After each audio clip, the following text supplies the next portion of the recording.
Só um instante, gente, já vou falar pra vocês. Não.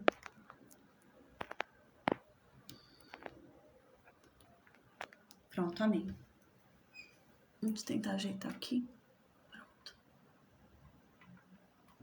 Amém, a paz do Senhor Jesus a todos, né? Para todo mundo que está no Facebook, para todo mundo que está no Instagram, no YouTube, amém, a paz do Senhor Jesus. A paz do Senhor Jesus para quem vai ouvir depois pelo áudio, né? Amém. A paz do Senhor Jesus para todo mundo que está no Meet, para Jéssica, para Socorro, para Maria Oliveira, Lucileia, a Cláudia, a Rita, a Cida, a Kelly e o Mark Silva, né? Amém. A paz do Senhor Jesus a todos. Sejam todos bem-vindos à aula de hoje. Amém, amém, amém. Hoje a gente vai finalizar mais um livro, né? A gente vai finalizar o livro de Ruth, né? Segunda-feira a gente vai começar a estudar de novo o livro de Juízes, vai voltar, né? Para o livro de Juízes, a gente parou um pouquinho o livro de Juízes para ler o livro de Ruth. Vamos voltar para o livro de Juízes segunda-feira. Amém. Porque a história de Ruth se passa no tempo de Juízes, né? Então por isso que a gente deu essa parada no livro de Juízes e começou a estudar o livro de Ruth, né? Então agora a gente vai finalizar essa história extraordinária de Ruth, gente. Que legal, né? Então a gente vai falar bastante sobre esse livro hoje, né? E amém, glória a Deus. Eu vou fazer a oração agora e a gente começa a estudar o capítulo do dia, capítulo 3 e 4, tá? A gente vai ler 2 capítulos hoje e a gente vai finalizar esse livro hoje. Segunda-feira a gente começa Juízes aí, 8 e 9, tá bom? 8, finalzinho ali do versículo 28 que a gente tinha parado, né? E o capítulo 9 inteiro, tá bom? Amém. Meu Deus, obrigada, Pai, por mais essa oportunidade de estarmos aqui reunidos diante da Tua santa palavra, diante da Tua santa presença, Pai, obrigada. Meu Deus, que o Senhor venha se revelar para nós, que o Senhor venha, meu Deus, a tocar-nos, tocar em cada um de nós, Pai, em nome de Jesus. Que o Senhor venha transformar os nossos corações, as nossas mentes, que o Senhor venha nos transformar por completo, em nome de Jesus, Pai, amém. Que venhamos a aprender cada vez mais de Ti, que venhamos a ter cada vez mais intimidade contigo, Pai. Que venhamos a mergulhar, Pai, mergulhar de uma forma profunda na Tua presença, na Tua palavra, em nome de Jesus, Senhor. Meu Deus, que o Senhor acenda o Teu fogo dentro de nós, que o Teu Santo Espírito se acenda dentro de nós e que nós tenhamos o cuidado de não deixá-lo apagar jamais, não, que ele não se apague jamais, em nome de Jesus, Pai, amém. Meu Deus, que o Senhor se revele de uma forma clara, de uma forma simples, que não venhamos a ser confundidos, que não venhamos a ser atrapalhados, Pai, em nome de Jesus, Senhor, amém.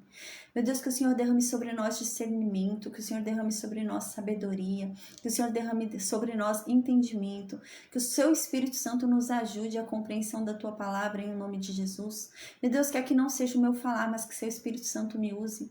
Pai, usa a minha boca para propagar a Tua verdade, usa a minha boca para propagar a Tua mensagem, a Tua palavra, Pai, em nome de Jesus, Senhor, amém.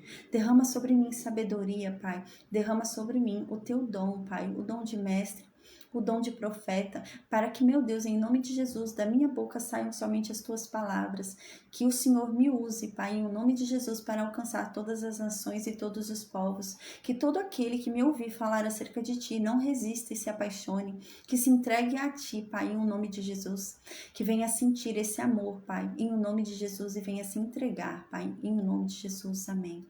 Meu Deus, que o Senhor nos livre de todo mal, que o Senhor nos liberte de todo mal, em o nome de Jesus. Amém.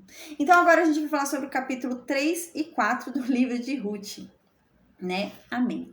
Teve uma aluna uma vez que me mandou no áudio, né? Provavelmente ela estava falando da minha oração. Ela falou, pra que tanto amém? Ai, meu Deus. É complicado, né? Mas, gente, ela me perguntou para que tanto amém, né? Gente, amém significa que assim seja, né? Não tem problema você falar várias vezes amém durante sua oração, tá? Quando você tá orando e você... porque assim, a oração é um diálogo, é uma conversa que você tá tendo com Deus, né? Às vezes eu tô orando e eu sinto, parece que eu vou parar naquele momento aquela oração.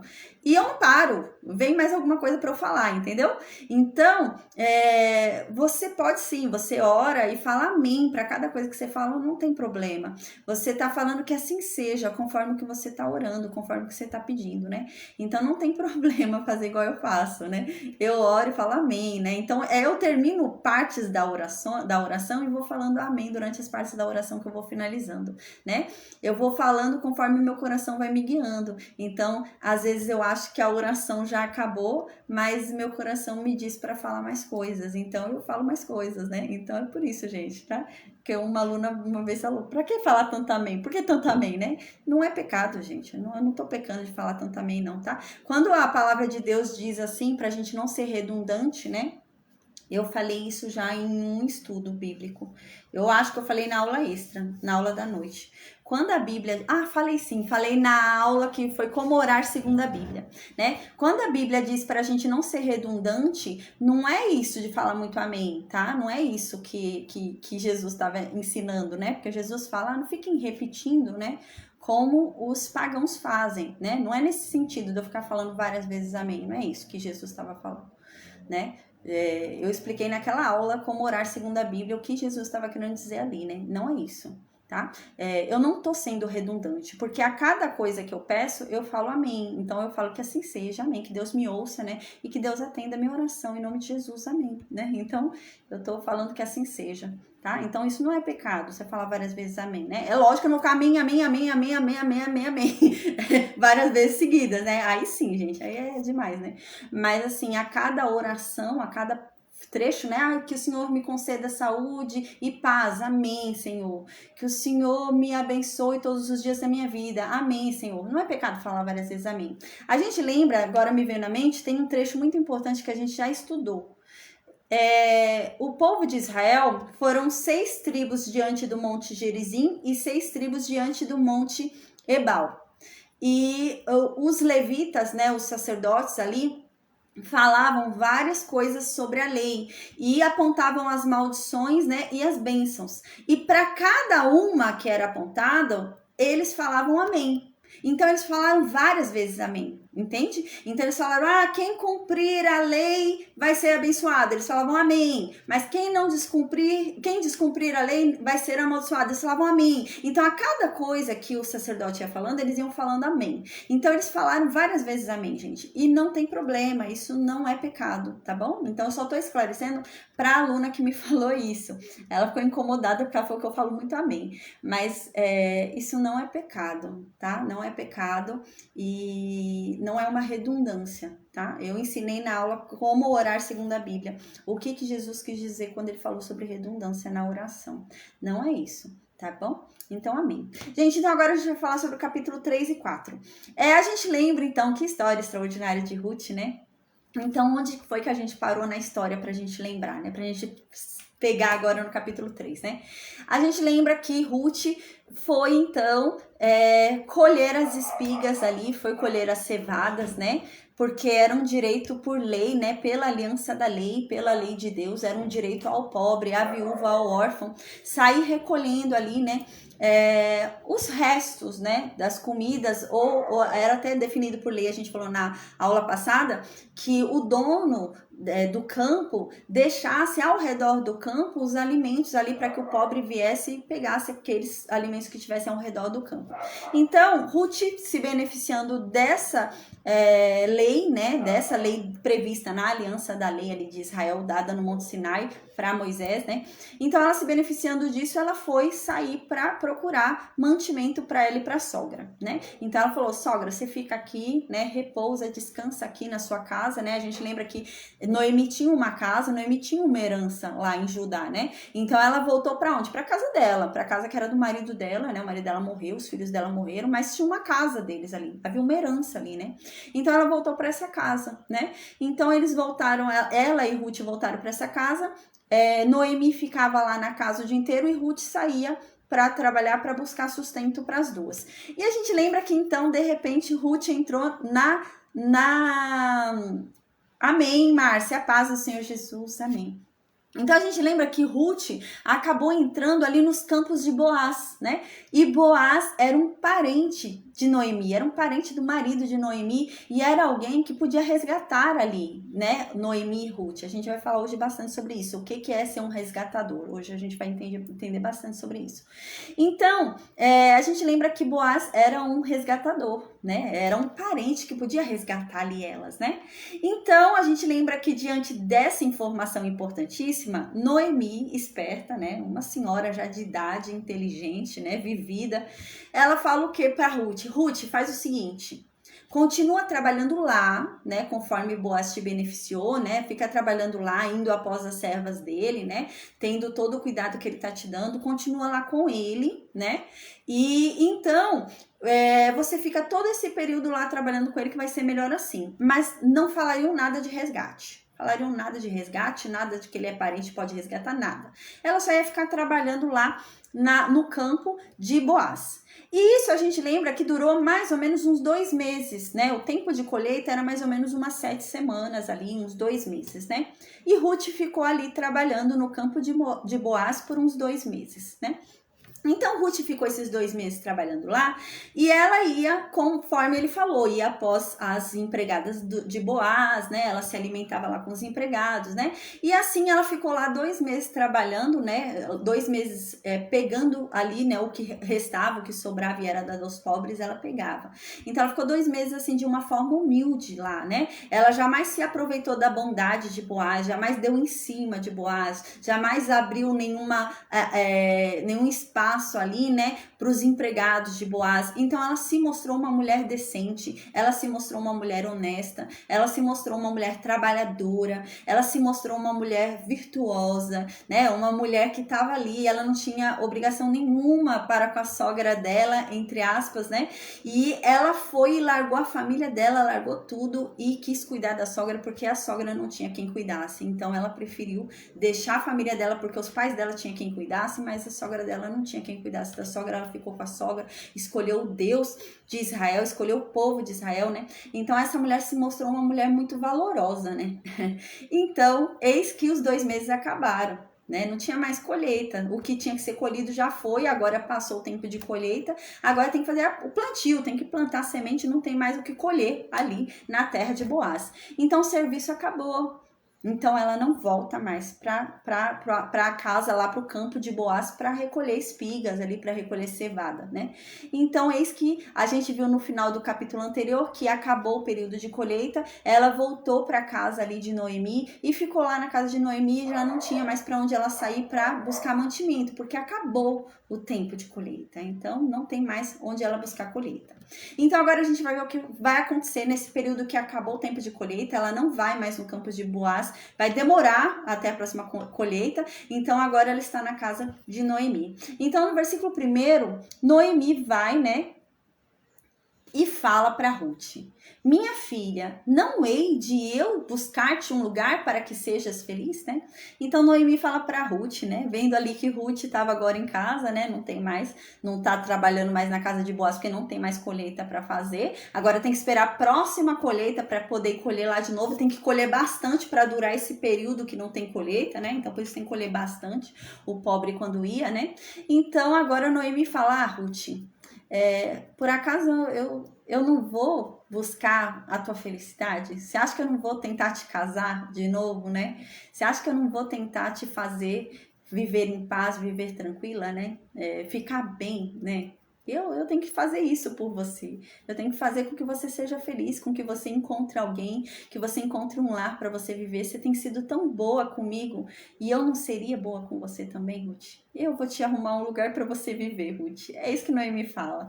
Então Noemi continua: ora, pois não é Boaz, na companhia de cujas servas estiveste, um dos nossos parentes? Ruth, Boaz não é um dos nossos parentes que pode resgatar você? Então, eis que esta noite a limpará a cevada na eira, né? Então aqui Noemi tá falando: olha, Ruth, é o seguinte. Agora Noemi vai dar as dicas para Ruth ali. Então Noemi vai falar assim: ó, é o seguinte, essa noite Boaz, ele vai debulhar ali, né, o trigo, ele vai ali debulhar a cevada, ele vai ali, né, debulhar a colheita, né? Era muito comum isso acontecer, tá? Então, o que acontecia? Passava todo o tempo de colheita, né? Havia toda a colheita era toda separada, aí o dono acompanhava o debulhar daquela colheita, né? Acompanhava a separação dos grãos daquilo que foi colhido, né? E todo dono acompanhava, era muito comum. E a Noemi sabia que hoje era o dia em que Boaz ia acompanhar o debulhar da colheita dele. Então ele ia acompanhar ali o dia inteiro e ajudar também os empregados dele, né, a separar o grão ali, né, para depois fazer comida com o grão, né? Então, esse era o momento, né? E Noemi fala, eu sei que hoje ele vai descer para Eira, né? Hoje ele vai para Eira porque é tempo de debulhar. A gente lembra, né? Eu falei sobre isso quando a gente estudou sobre Gideão, que ele malhou o trigo no lagar. Qual que era o lugar de malhar o trigo? Malhar o trigo era na eira, né? Não era no lagar. No lagar você pisava uvas, né? E é isso, ele vai para eira, né? Porque ele vai ali debulhar, ele vai separar ali, ele vai malhar, né? Nesse sentido mesmo, ele vai separar ali o grão, né? Dali da colheita, né? Então, a Noemi sabia disso, sabia que ele ia para eira, que ele ia fazer esse serviço esse dia, né?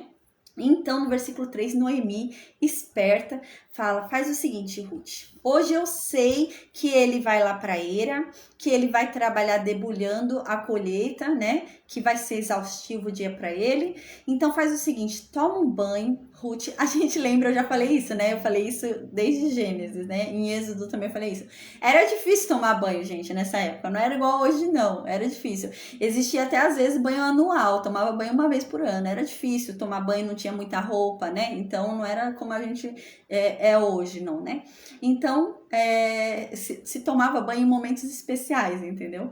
E então, Noemi, porque qualquer pessoa pensa, mas lógico que vai tomar banho, precisa mandar tomar banho, né? Então, tô te explicando por causa disso. Não era comum tomar banho, tá? Era em momentos especiais que você tomava banho. Então, a Noemi vai e fala pra nora dela tomar banho. Fala, Ruth, vai lá, toma um banho, se unge, né? Se perfuma, se arruma, se unge, né? Coloca o teu melhor vestido, a tua melhor roupa e vai lá para onde Boaz está. Vai lá na eira onde Boaz está. Você vai lá na eira que ele vai debulhar a colheita dele, né? Mas não deixa ele te ver. Não deixa ele ver que você tá lá, tá? E é isso que ela fala. Espera ele comer e beber primeiro. Espera ele descansar. Quando ele for descansar, aí sim você vai lá, né? Mas por enquanto não deixa ele te ver lá, né? Então no versículo 3 ela fala isso, a Noemi fala pra Ruth, ó, toma banho, se perfuma, se unge, né? Põe o seu melhor vestido, né? E vai lá. Desce lá até a eira onde Boaz está. Não deixe ele te ver, né? Isso que ela fala aqui. Porém, não te des a conhecer ao homem. Aqui não é te des a conhecer de se deitar com ele, né? Isso que o Ruth ia fazer. É no sentido dela não deixar ser vista, né? Então, não deixe ele te ver. Fica escondida, né? Observando ali, né? Então, espere ele comer, espere ele beber. Fica bem observando ao longe, não deixe ele te ver, né? Aí, quando ele for descansar, no versículo 4 fala, depois de ter trabalhado muito, ele vai deitar, vai descansar, vai se encostar ali. Quando ele for descansar, você vai observar bem onde ele vai descansar, onde ele vai se deitar. Então, você vai chegar nesse lugar onde ele estiver deitado, você vai descobrir os pés dele e você vai deitar nos pés dele, aos pés dele, né? Você vai ficar deitado ali aos pés dele mesmo, né? E é isso que você vai fazer, né? Então, ele vai te dizer o que você tem que fazer depois disso que eu tô falando. Aqui, né, tem algumas informações importantes, né? Quando ele repousar, notará o lugar em que se deita. Ok, ela vai observar onde ele vai deitar, vai lá atrás dele. Então, ela vai chegar lá e vai descobrir os pés dele. O que que acontece? Era muito comum, nessa época, se usar uma capa, né? A gente já falou sobre isso. Usar um manto, né? A gente falou isso no livro de Jó, né? No livro de Gênesis, né? Então, era muito comum usar um manto, uma capa, né? E eles normalmente usavam esse manto, essa capa, como um cobertor, como um lençol, né? Algo assim. E ele ia fazer o quê? Ele ia deitar ali depois de cansaço e ele usar esse manto dele, essa capa dele para ele se cobrir, né? É isso que esse homem faria, Boaz faria. E é isso que Noemi tá falando. Olha, ele vai pegar a capa dele, né? Ele vai pegar o manto dele e vai se cobrir com o manto dele, com a capa dele. Quando ele fizer isso, você vai descobrir os pés dele, né? Vai levantar o manto e levantar a parte do pé dele e vai se deitar no pé dele. Você vai colocar sua cabeça e ficar deitada ali nos pés dele. Então, ele vai ver você ali nos pés dele e vai falar para você o que é que você tem que fazer. Então, Ruth, no versículo 5, respondeu para Noemi, não, tá bom, minha sogra, tudo que você disser eu vou fazer tudo que você falar. Então, foi lá, Ruth, toda arrumada, toda perfumada, tomado banho, foi lá para a eira onde Boaz estava debulhando a sua colheita.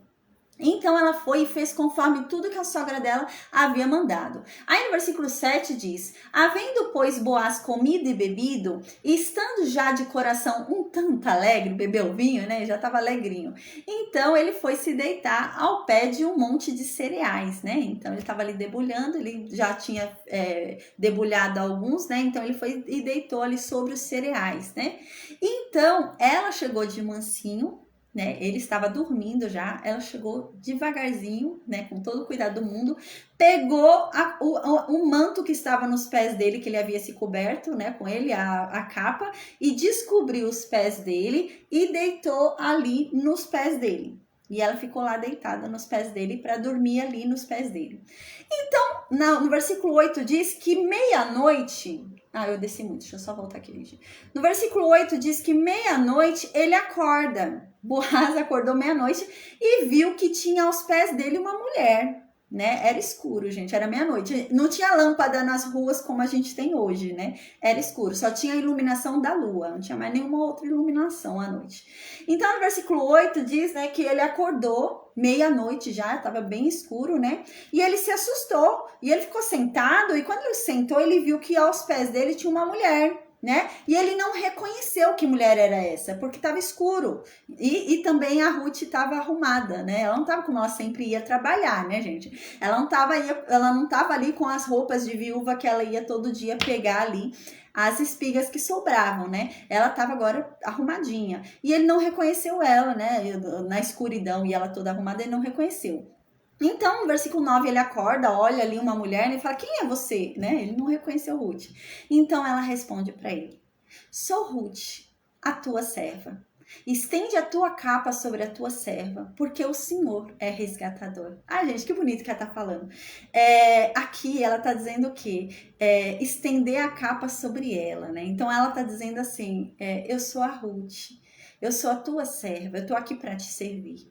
Né? Mas estende agora a sua capa sobre mim, porque você é o meu resgatador, né? Estender a capa sobre a pessoa é um sinal de proteção. Ela tá pedindo para que ele a proteja. Ela vem aos pés dele, um sinal de humildade, né? Para que ele, né, tome posse dela, para que ele, né, para que ele a proteja, né? Para que ele fique com ela, né? Tinha desconectado aqui o Facebook, mas já voltou. Para que ele fique com ela, né? Para que ele a proteja. E ela fala: o Senhor é resgatador, né? Então, eu não tô vindo pedir aqui qualquer coisa. O Senhor pode me resgatar. Eu tô vindo aqui porque o Senhor é um resgatador. Gente, e olha o que ele responde, que legal, no versículo 10, né? No versículo 10, ele responde assim para Ruth: bendita sejas tu do Senhor, minha filha. Melhor fizeste a tua última benevolência do que a primeira, pois você não foi após jovens, quer sejam pobres, quer sejam ricos. O que ele está querendo dizer aqui, Boaz? Boaz está querendo falar assim: Ruth, com essa coisa que você está fazendo agora, com essa sua atitude de agora, você está me mostrando que você é ainda mais bondosa do que eu imaginava. Você está me mostrando que você ainda é mais fiel do que eu imaginava. Porque com essa ação que você está fazendo agora, você está mostrando uma bondade e uma fidelidade com Noemi, a sua sogra, e com os mortos. Porque a verdade é que você podia sair atrás de outros noivos que nada tem a ver com Noemi. Você podia ir atrás de homens jovens, você é jovem. Você podia sair atrás de homens jovens, né? A gente observa que, pelo jeito, Boaz era mais velho que Ruth, né? Ele devia ser um senhor já, e ela devia ser uma mulher jovem. E ele fala: você podia ir atrás de moços jovens, você podia ir atrás de meninos novos, né? Quer sejam pobres, quer sejam ricos, mas você podia ir atrás de meninos da sua idade. Mas agora, com essa sua ação, você está me mostrando que você é mais bondosa do que eu imaginava e que você é mais fiel ainda do que eu pensava, porque você está pensando na tua sogra e você está pensando nos mortos, porque com essa sua atitude, o nome dos que morreram não vai acabar. Porque o resgatador, eu já vou explicar para vocês como é que vai funcionar com relação ao resgate, né?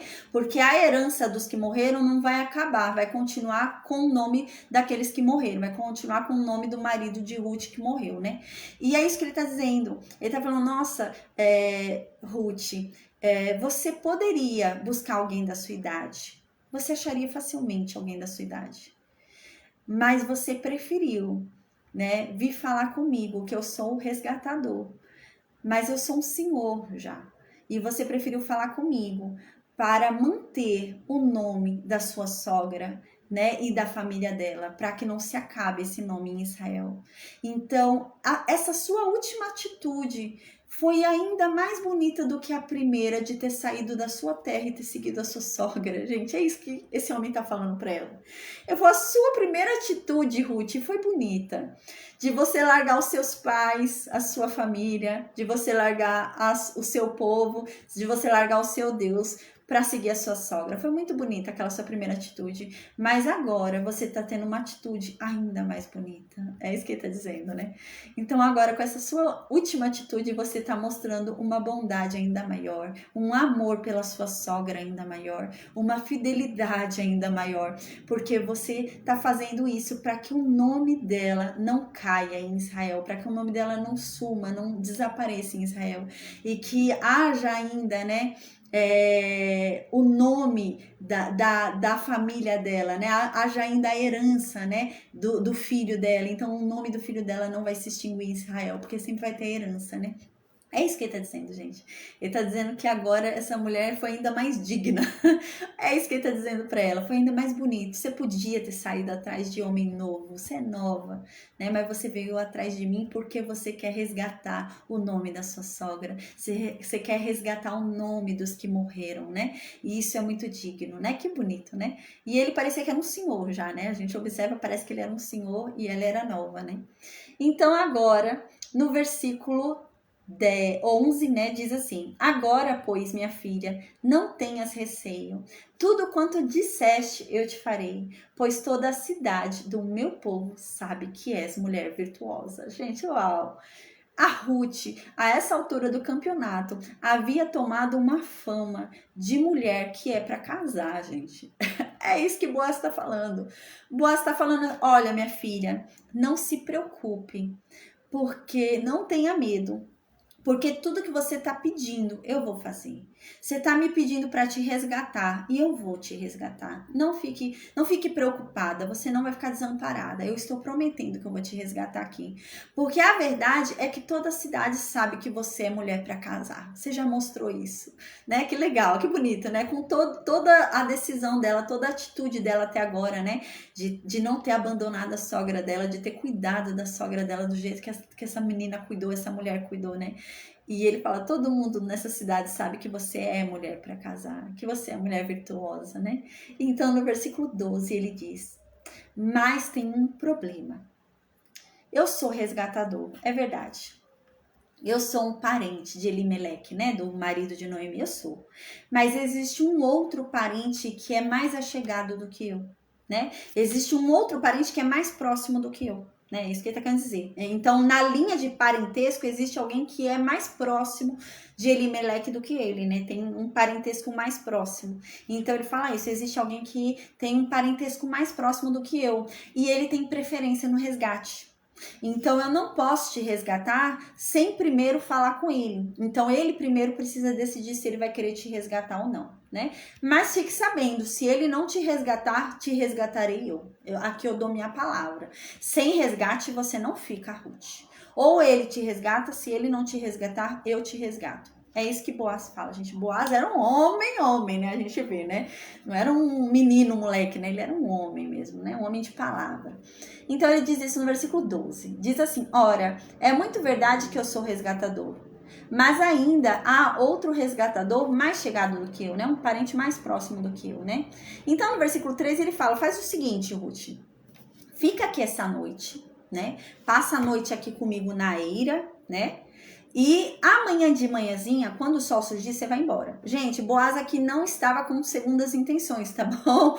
Boaz não estava aqui querendo ser espertinho, não, né? Ele estava com cuidado com Ruth. Por quê? Já era noite. Era meia-noite. Gente, uma mulher andando sozinha, esse horário não era boa coisa, entende? Ela podia correr alguns riscos ali, alguns perigos. E ele sabia disso. Então ele fala para ela: olha, Ruth, faz o seguinte, não vai embora agora porque é perigoso.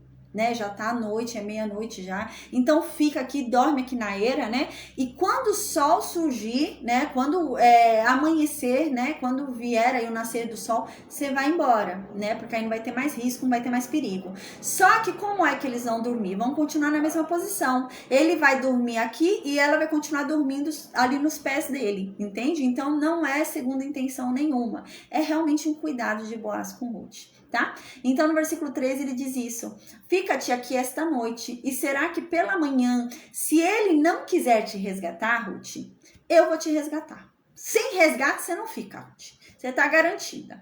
Se ele não te resgatar, eu te resgato. Dorme tranquila, fica tranquila que tá tudo resolvido, né? Então, aqui ele diz: porém, se não lhe apraz resgatar-te, eu o farei, né? Então, se ele quiser te resgatar, tudo bem, ele resgata, né? Nada poderei fazer, porque ele tem preferência. Mas se ele não quiser te resgatar, eu te resgato, né? Tão certo como vive o nosso Deus, o meu Deus, né? Eu vou resgatar você, né? Então, aqui ele tá dando a palavra dele: eu vou te resgatar, fica tranquila, né? Deita-te aqui até amanhã, né? Então, ela ficou lá, né? No versículo 14 diz que ela foi e se deitou aos pés dele. Então, eles continuaram na mesma posição, né? Ele para cima e ela deitada ainda aos pés dele, e assim eles dormiram, né? Quando o dia amanheceu, eles se levantaram, né? Não rolou nada, tá, gente? Não foi nesse sentido, né? Muito respeitoso. Então, ela levantou para ir embora, porque já era seguro para ela andar pelas ruas, né? À noite era perigoso, mas agora já era dia, não era perigoso. Então, no versículo 14 diz isso: ficou-se, pois, deitada aos pés ali de Boaz até que houvesse amanhã, né? Então, ela se levantou, os dois se levantaram, né? Antes que pudessem conhecer um ao outro, porque ele disse: não se saiba que mulher veio à eira, né? Então, eles se levantaram, né? Antes que o dia clareasse totalmente, não é antes que se pudesse conhecer um ao outro no sentido de conhecer sexualmente, né? Não é no sentido de que eles estavam com muita vontade, não ia resistir, tiveram que levantar. Não é isso que está falando aqui no versículo 14. No versículo 14 está dizendo o quê? Que eles levantaram antes que se clareasse totalmente o dia, para não correr o risco de chegar algum empregado e pegar os dois dormindo ali. Então iam pensar bobagem ali deles. Então antes que alguém chegasse, né, que começasse o horário de trabalho e os funcionários viessem, né, no comecinho do sair do sol ali, eles já se levantaram, tá? Nesse sentido, né? Não é no sentido de um conhecer o outro sexualmente, mas no sentido de ninguém vê-los ali e pensar em besteira, né? Então aqui ele diz isso, né? Para que ninguém saiba que veio mulher aqui à eira, senão você vai ficar difamada. Você tem uma fama tão boa, né? Então você vai ficar difamada, tudo, então não vai pegar bem. Então eles se levantaram antes do nascer do sol e dos funcionários chegarem. Aí no versículo 15 ele disse: dá-me o manto que tens sobre ti. Gente, Ruth estava arrumadinha, né? Ruth estava bonitinha. E uma pessoa bem arrumada andava com um manto. Gente, era chique. Eles penhoravam mantos, né? A gente viu isso já no livro de Jó. Então, era chique andar de manto. E ela estava de manto, gente. Ela foi bem arrumada, essa mulher foi bem arrumada ali para falar com Boaz, né?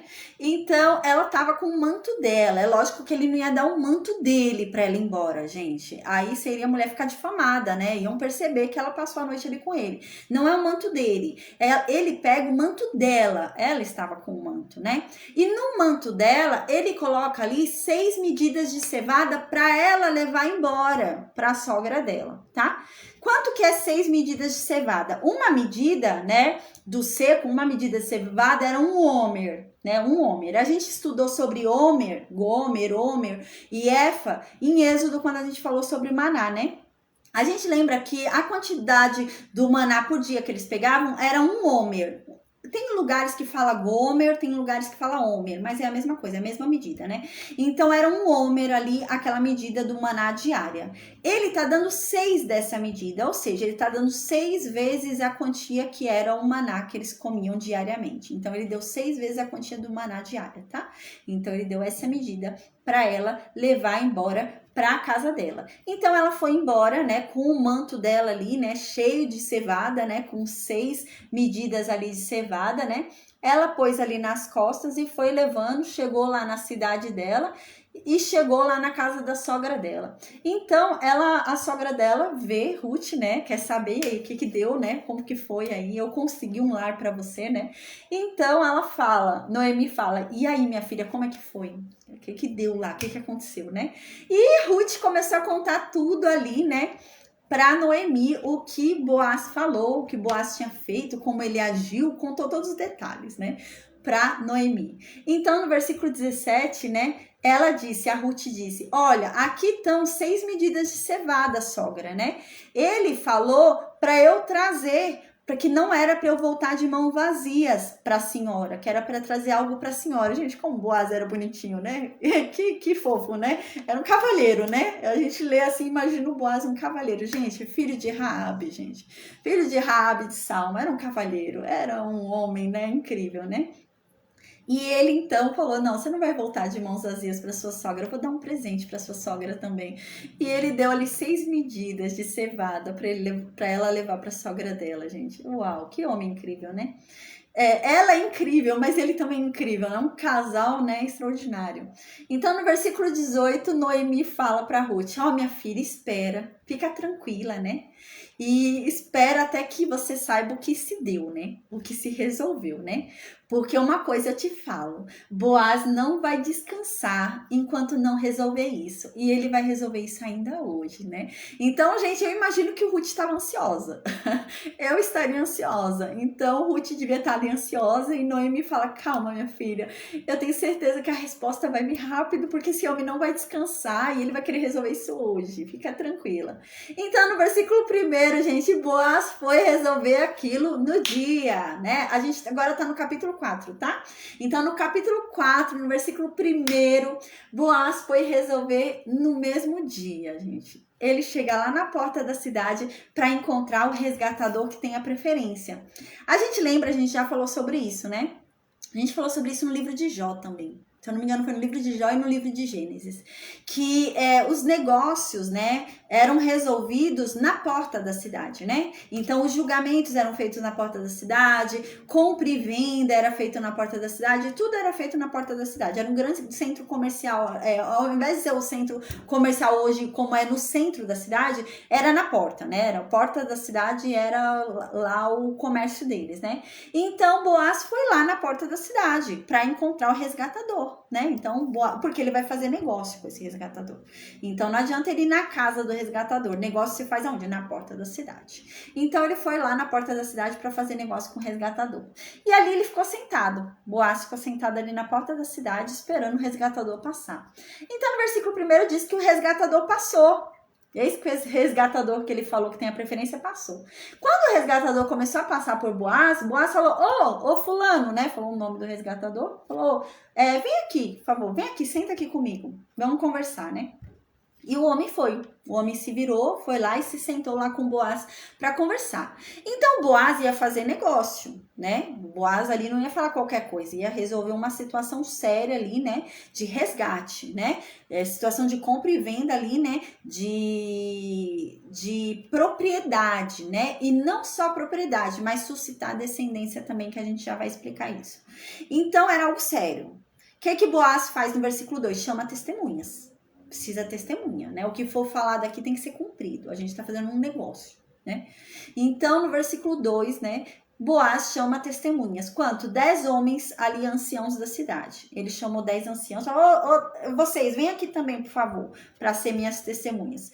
Então, se sentou Boaz na porta da cidade, né? Sentou Boaz, sentou o resgatador que tem preferência e sentaram-se ali com eles 10 dos anciãos da cidade, né?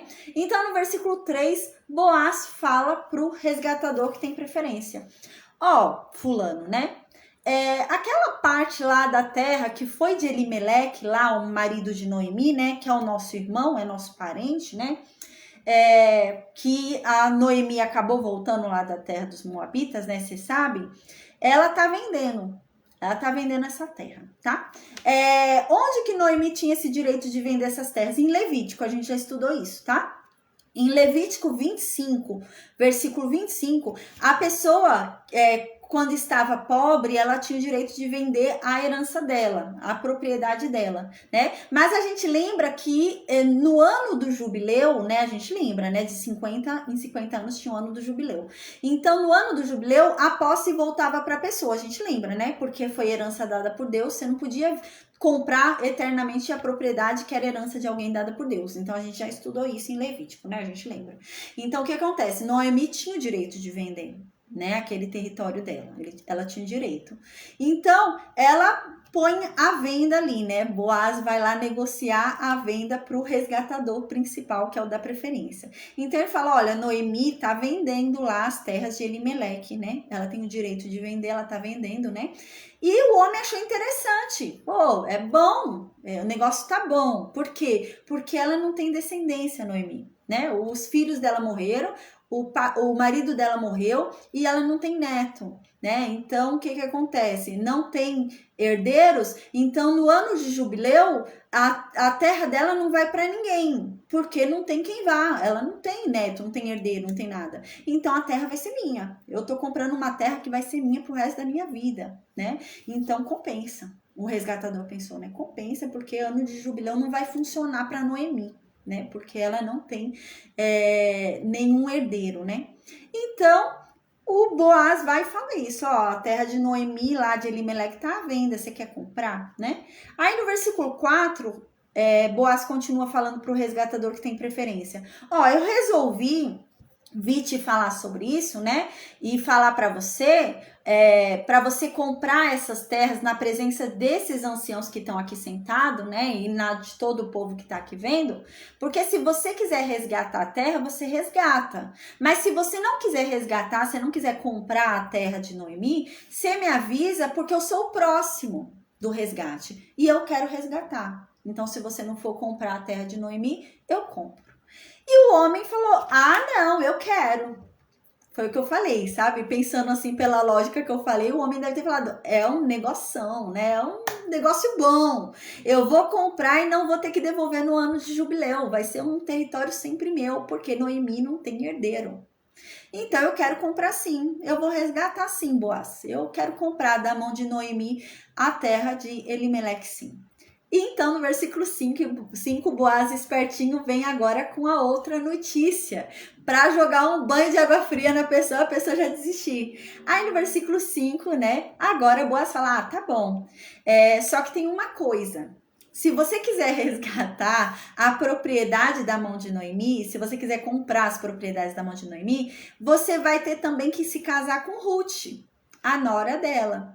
E você vai ter que suscitar descendência para o filho de Noemi, o marido de Ruth que morreu, né? Então, você quer? Gente, qual que é a questão agora? Agora criou um problema. Vamos entender qual o problema que criou agora. Quem casasse com Ruth teria um filho com Ruth. O primeiro filho não ia ser da pessoa que casou com Ruth, ia suscitar a descendência do morto. Qual que é o objetivo disso? É a herança. É o morto não perder a herança dele. Por exemplo, Elimeleque tinha uma herança dada por Deus ali, um território, uma propriedade, né? E ia passando de pai para filho, pai para filho, pai para filho. Só que o filho dele morreu. Os filhos de Elimeleque morreram. Sobrou Ruth, né? Ruth é viúva do que morreu. E agora, um resgatador viria, casaria com Ruth e teria um filho com Ruth. Esse primeiro filho que ele teria com Ruth, essa criança herdaria tudo de Elimeleque. Ele não herdaria as coisas de Boaz, ele herdaria as coisas de Elimeleque. Por quê? Porque ele seria herdeiro de Elimeleque, essa criança. Aqui mudou tudo. Mudou tudo. Por quê? Porque no ano de jubileu, para quem vai a propriedade que esse homem comprar agora? Para o herdeiro, que é quem? O filho de Ruth com ele. Que já não é mais propriedade dele, passa a ser propriedade do filho. Que é considerado o único a ter direito àquela herança. E os demais filhos que ele tiver com Ruth? Não, esses demais filhos têm direito à propriedade dele, né? Mas a propriedade de Elimeleque não. Tá? Então, assim, traduzindo assim para um jeito mais simples de explicar, é um pouquinho complexo, né? Deixa eu tentar traduzir de uma forma mais simples. Por exemplo, Boaz se casa com Ruth. o primeiro filho que eles tiverem juntos vai ser o filho que vai suscitar a descendência para Elimeleque. Vai suscitar a descendência para o marido de Ruth morto. Então, esse primeiro filho, ele vai herdar tudo que era de Elimeleque. Então, não é Boaz que vai herdar. Vai ser esse filho. Então, esse filho é que vai ter direito às propriedades de Elimeleque. E as terras vão continuar levando o nome de Elimeleque. Então, vão passar os tempos e aquele terreno, aquela herança vai continuar sendo de Elimeleque. Então, o nome de Elimeleque não vai acabar em Israel, porque a propriedade vai continuar sendo dele, entende? E, por exemplo, os demais filhos que Ruth tiver com Boaz não vão ter direito à herança de Elimeleque. Por quê? A herança foi suscitada sobre o primeiro filho só. Então, o primeiro filho de Ruth e de Boaz tem direito a tomar toda a herança de Elimeleque. Os demais não. Os demais vão pegar a herança de quem? De Boaz, né? Porque vão suscitar descendência para quem? Para Boaz. Né? Qual é a importância de suscitar descendência? É a herança. Né? Então, por exemplo, se não tivesse Ruth, realmente a herança de Elimeleque ia se perder, porque ia acontecer o que eu disse. Esse homem ia resgatar a propriedade de Noemi, ia dar o ano do jubileu, a propriedade não poderia ser resgatada, porque não havia ninguém que resgatasse, né, a propriedade. Então, ela ia sair, né, da herança de Elimeleque e ia passar para a herança do resgatador, da pessoa que comprou a propriedade de Noemi. Nunca ia voltar mais para Elimeleque, porque não havia suscitado descendência. Agora a situação mudou. A situação mudou, porque no ano do jubileu existe uma descendência, né? Porque essa pessoa que for casar com Ruth vai suscitar descendência para quem? Para Elimeleque. Vai suscitar descendência para o filho de Elimeleque que morreu, o marido de Ruth.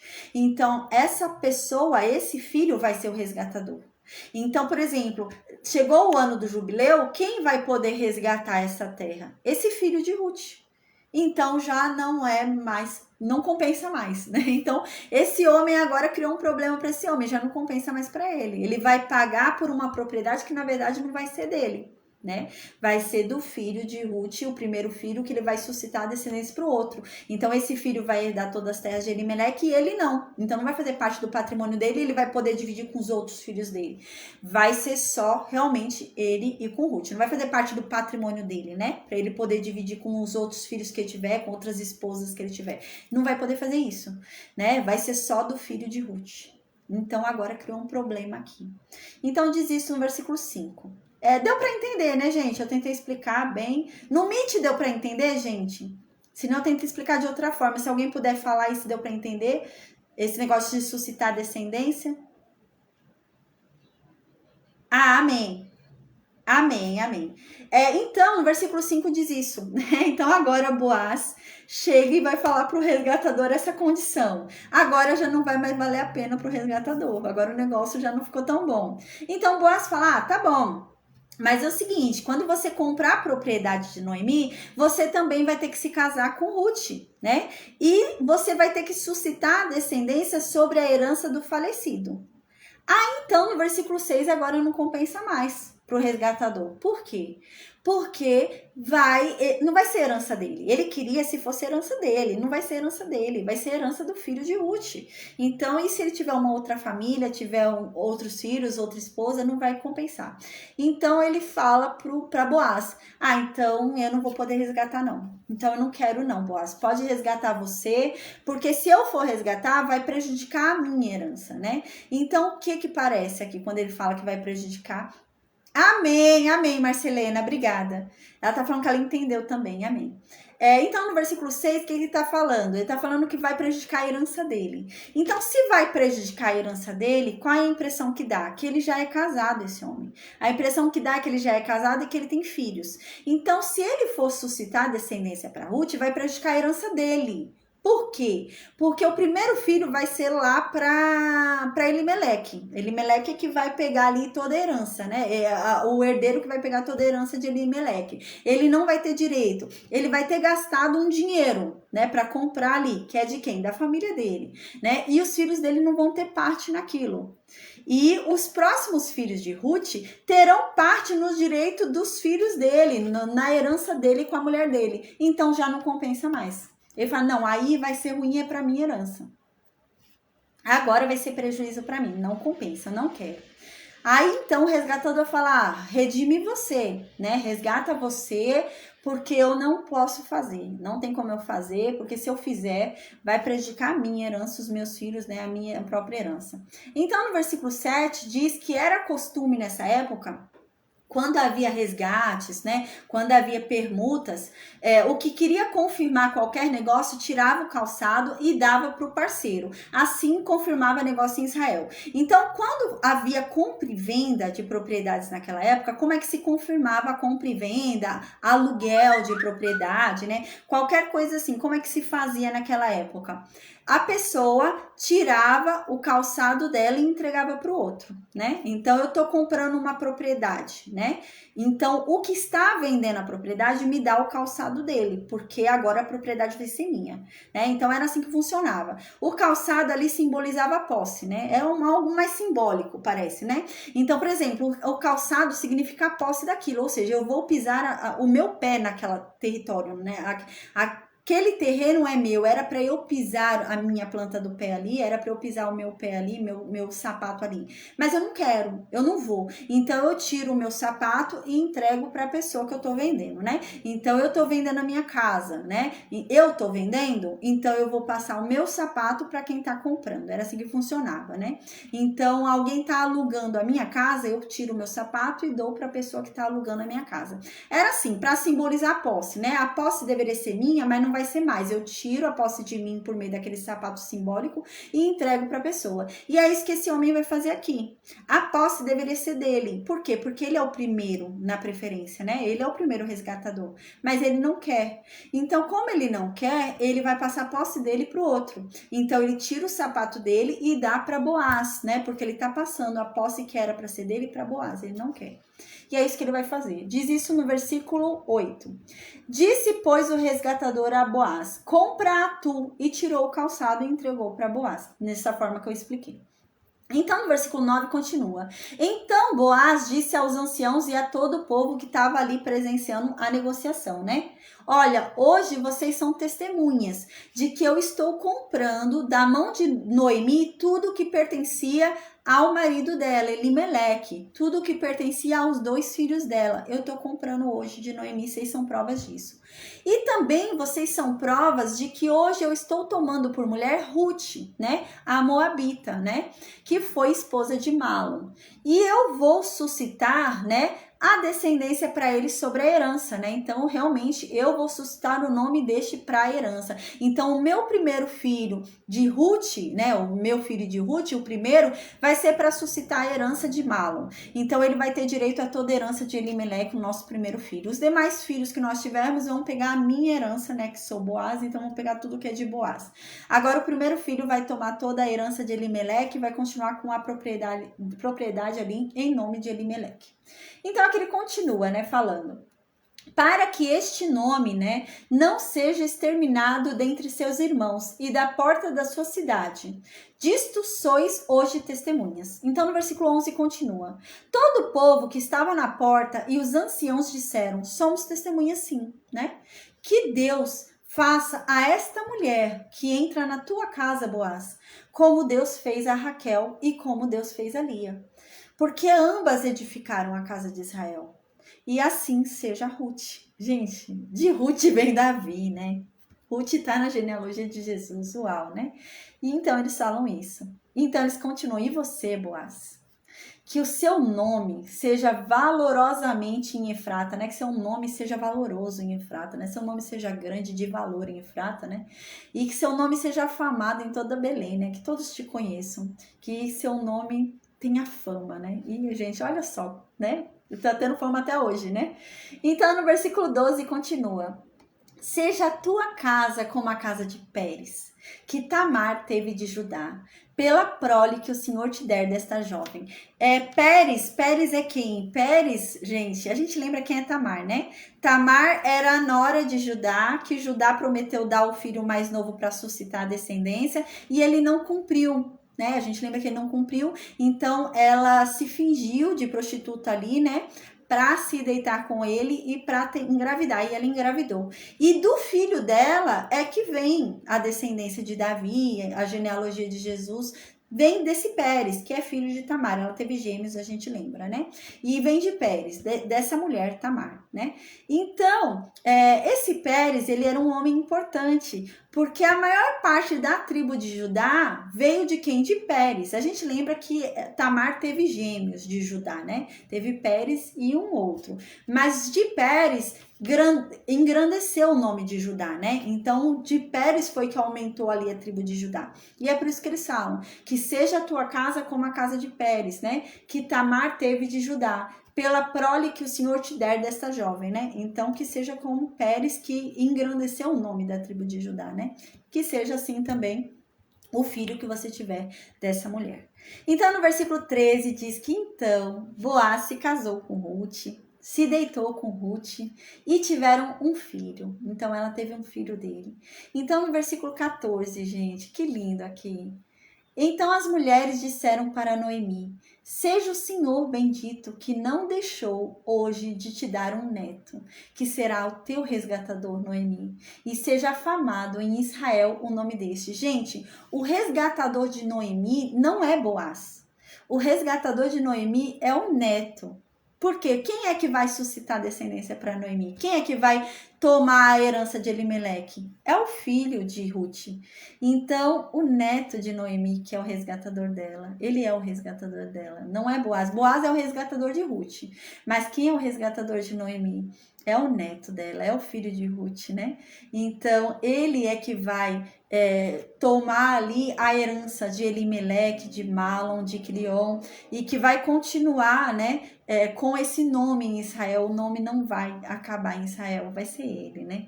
Então as mulheres agora que olhavam para Noemi tinham dó de Noemi, porque Noemi não ia ter mais descendência, né? E a herança de Noemi ia se perder na terra. Agora essas mulheres dizem que Noemi é bendita, porque eis que surgiu um resgatador para ela e a descendência dela não vai acabar em Israel, a herança dela não vai ser perdida em Israel, porque agora surgiu um neto que é o resgatador dela, gente. Então aqui diz isso no versículo 14, então as mulheres disseram a Noemi: seja o Senhor bendito, que não deixou hoje de te dar um neto, que será o teu resgatador, Noemi, e seja afamado em Israel o nome deste seu neto, né? Então no versículo 15 continua: ele será restaurador da tua vida, Noemi, e ele vai consolar a tua velhice, pois a tua nora, que te ama tanto, Noemi, deu a luz para ele. E essa sua nora, Noemi, vale mais do que 7 filhos. Gente, que lindo, né? E é verdade, gente. Ruth valia mais do que 7 filhos, né? Era muito comum nessa época, né? A mulher tinha muitos filhos. Quanto mais filhos ela tivesse, mais ela se engrandecia de quanto mais filhos ela tivesse. Por quê? Porque ela se dizia amparada. Então, quanto mais filhos ela tivesse, mais amparada ela estaria na velhice dela. Então, uma mulher que tivesse 7 filhos, imagina, era uma mulher muito abençoada, era uma mulher que seria muito amparada na velhice dela, né? Não era uma mulher que ia passar necessidades na velhice, porque os 7 filhos iam amparar a velhice dela. E é isso que essas mulheres estão falando. Ah, Noemi, bendita seja Ruth, porque ela vale para você muito mais do que 7 filhos. Que lindo, né? O que essa mulher, essa menina fez pela sogra dela, né? E é verdade, ela valia mais do que 7 filhos para Noemi, né? O que essa menina fez, 7 filhos talvez não fariam, né? E ela fez, né? Então ela valia muito mais do que 7 filhos para Noemi. Então no versículo 16 diz: Noemi tomou o menino e o pôs no regaço e entrou a cuidar dele. Gente, eu até me emocionei lendo o versículo 17 hoje, né? Porque a Noemi se alegrou tanto com essa criança que ela começou a cuidar como se fosse filho dela. A gente vai ver que as mulheres vão até falar que é filho dela. Nasceu um filho para ela, parece que é um filho que ela ganhou. Não é um neto, é um filho, né? E é isso que elas vão falar. Eu fiquei até emocionada quando eu li, né? Quando eu estava estudando hoje. E diz isso, né? Noemi foi e pegou esse menino e criou ele com todo amor, né? Ela andava com ele no braço, assim, toda alegre, toda contente, cuidando daquele menino, né?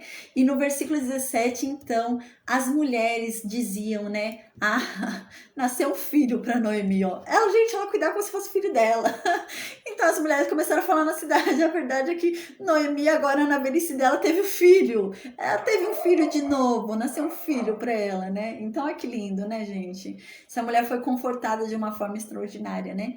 Então as vizinhas falavam isso para Noemi: olha, nasceu um filho para ela.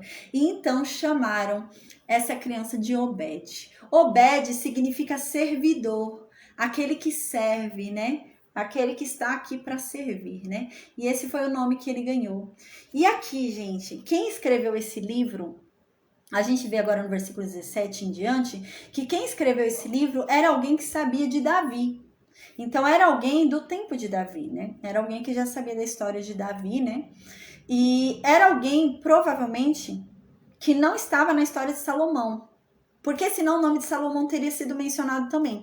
Porque Salomão tinha muita fama, né? Salomão era um homem muito afamado, era um homem que tinha um nome importante. Então o nome dele seria importante ter sido colocado nesse livro. Se não foi colocado, é porque é alguém que viveu no tempo de Davi só. Não chegou a viver essa fama de Salomão, né? Provavelmente, realmente foi Samuel que escreveu esse livro, né? Deve ter sido realmente Samuel que escreveu.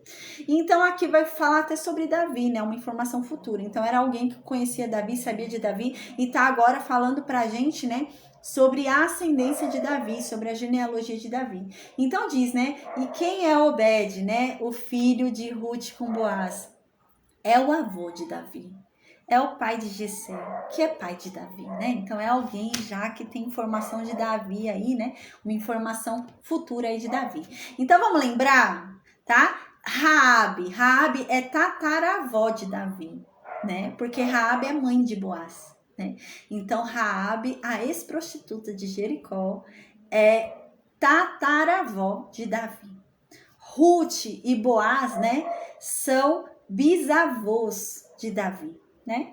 Então Obed foi o avô de Davi, o filho de Ruth é avô de Davi, né? Então no versículo 18 continua falando sobre essa genealogia. Então fala assim, ó, desde das gerações de Pérez, qual que é a genealogia de Davi? O interesse dessa pessoa era falar sobre quem? Sobre Davi, tá? Então o interesse dessa pessoa era falar sobre Davi, só que a gente lembra que Davi aqui ainda não nasceu não, tá, gente? Quem vai nascer aqui nessa época é Obed, é o filho de Ruth. Mas essa pessoa já tinha esse conhecimento sobre Davi futuro, provavelmente foi Samuel realmente que escreveu esse livro, né? Então ele vai falar sobre a genealogia para chegar até Davi ali, que é um homem importantíssimo que a gente vai ver daqui a pouquinho, né? A gente já tá chegando na história de Davi. Então no versículo 18 diz, são estas, pois, as gerações de Pérez, né? Pérez gerou a Esrom, né? Esrom gerou Arão, né? Então Pérez, a gente lembra, a gente já falou sobre isso. Pérez nasceu para ajudar, né? Provavelmente nasceu para ajudar ou no Egito, né? Ou era bem pequenininho quando entrou ali no Egito, né? Parece que ele era bem pequenininho quando entrou no Egito, deve ser alguma coisa assim, né? A gente falou sobre isso em Gênesis. Então Pérez, né, gerou quem? Esrom. Então, Esrom provavelmente nasceu no Egito, né? Foi gerado no Egito e nasceu no Egito. Então, Esrom gerou Rão, né? Rão gerou Aminadab, tá? Quem era Aminadab, gente? Aminadab era o sogro de Arão, tá? Então, onde a gente viu isso? A gente já viu isso em Êxodo, no capítulo 6, versículo 23. Aminadab era sogro de Arão, o sumo sacerdote, irmão de Moisés, tá? Ele era sogro dele. No versículo 20, então, diz que Aminadab, o sogro de Arão, né? Nossa, o cachorro aqui da vizinha agora tá latindo pra caramba. Então, Aminadab, né, o sogro de Arão, gerou a Naasson, né? E também gerou a mulher de Arão, né? Então, gerou a Naasson, né? Naasson gerou Salmon. Quem é Salmon? Salmon é o que casou com a Raabe, né? Então, Salmon, que casou com Raabe, os dois tiveram Boaz, no versículo 21 diz, né? E Boaz com Ruth gerou quem? Geraram Obed, né? E Obed, versículo 22, gerou a Jessé. E Jessé gerou a Davi. Então, o intuito dessa pessoa que escreveu esse livro é realmente mostrar de onde que vem Davi, né?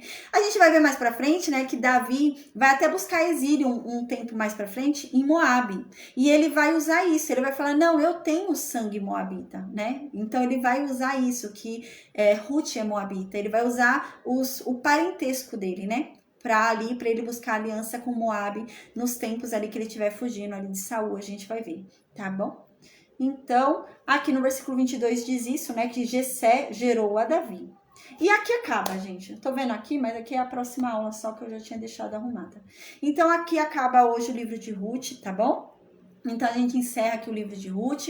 A gente lembra, então, que agora a gente vai voltar para a história de Gideão, tá? Então, na segunda-feira, a gente vai voltar a falar sobre Gideão, depois da conquista. A gente vai ver quanto tempo Gideão julgou Israel. Nesse período onde Gideão já era juiz, foi que aconteceu essa história de Ruth, né? Que Ruth conheceu Boaz, né?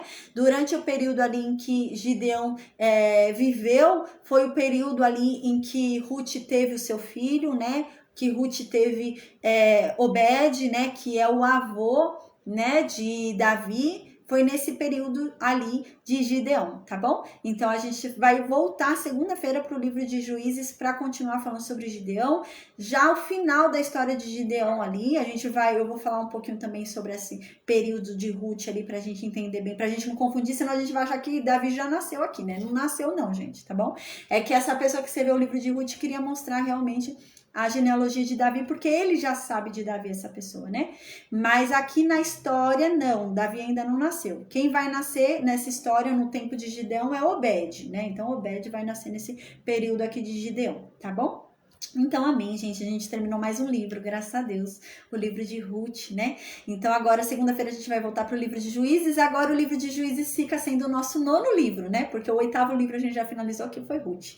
Amém. Que Deus abençoe cada um de nós, né? Que venhamos a continuar aprendendo mais da palavra de Deus, da verdade de Deus, né?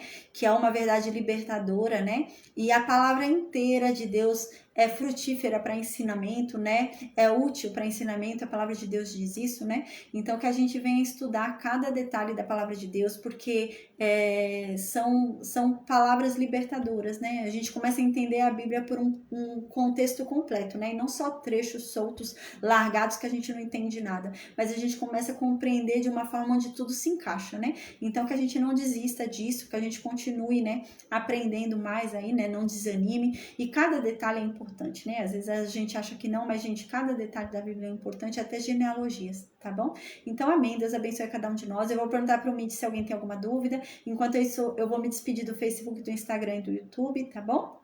Deus abençoe a cada um de nós. E eu aguardo vocês na segunda-feira para a gente falar sobre Juízes 8 e 9. E à noite a gente vai ter aula extra para continuar os dons ministeriais, tá bom? Amém. Então, se tiverem alguma dúvida, tá? É só deixarem no vídeo que eu esclareço na próxima aula. Fiquem todos com Deus, em nome de Jesus.